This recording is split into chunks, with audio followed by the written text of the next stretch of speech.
Despite Sony's WH-1000 XM3s being considered an old model by today's standards, many still consider it the best wireless ANC headphones money can buy at this moment. In this real conversation, we will help you decide if you should buy these older headphones or wait for something better.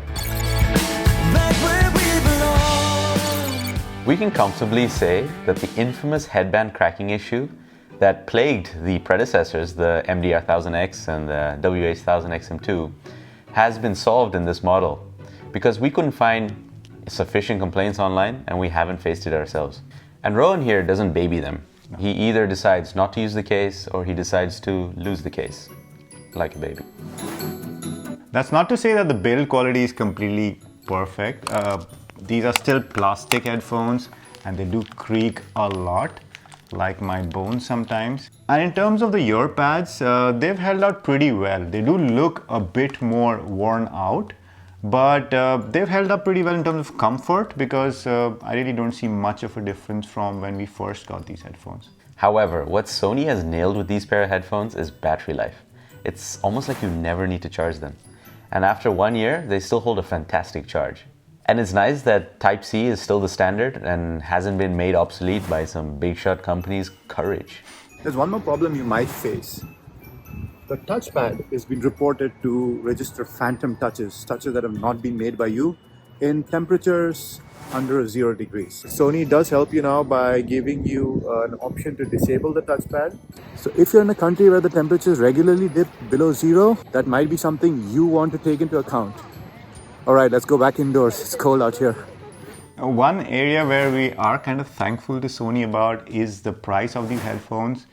They've varied by as much as $100 over their lifetime. So do check out the links for the latest prices. You never know when you can snag a deal on these headphones. What I don't find myself using so much are the extravagant options in the app. 1 year in, I find myself almost never opening this app, Kevin. I've set my middle noise cancelling setting to wind because I bike a lot. So when I turn them on, I just need to hit it once. It goes to wind. And yes, I just use that button to cycle between modes. So once you've set it, it is kind of set it and forget it. I did disable adaptive noise cancelling in the beginning, but we'll come to that a little bit later because Sony's been doing some crazy stuff there. And the crazy stuff is that there are many users online claiming that the noise cancelling has gotten worse ever since they've upgraded from 2.0.0 to 4.1.1. Yeah, he's faced it too. So that's something we want to talk about. Yes, what I want to talk about is Sony's choice to make this adaptive noise cancelling on by default on the headphones. So many of us who don't like adaptive noise cancelling are forced to use it. The reason we don't like it because it doesn't work. It takes a long time to detect what you're doing, and sometimes you're in a train and suddenly everything is on, suddenly noise cancelling is off, so you really don't know what is happening. Best way to solve this problem is to disable adaptive noise cancelling, and that works if you're connected to your phone because the app talks to your headphones. But when I switched from my headphones to my laptop, I could not disable adaptive noise cancelling. So basically it was kind of useless. So a new update might have already solved it by the time you watch this, but this has really been a big sticking point for a lot of the Sony users because this is the #1 reason to buy these headphones, noise cancelling. So yeah, we just don't get it why they went from crack gate to noise gate. I just don't get it. So bad, it's so bad. There are ways to downgrade to 2.0.0. But you do waive your warranty, so that's not a risk we're taking. We haven't done it. And a downgrade that I do have to live with on a daily basis is the inability to work with multiple devices simultaneously. Why, Sony? Why you don't know how to do it? I don't know what accent that was, but there are a few ways to work around this problem. #1 is start up your device in pairing mode every time. You can choose on your device to connect to the headphones. #2 is use NFC. You can also do that on Android. I believe iPhone is also opening up NFC a little bit more. That might work in the future, or it already does. I don't know. I don't do it. #3 is use them wired on one device like a laptop and wireless on another device like a phone. So there are ways to work around it. I can live with it.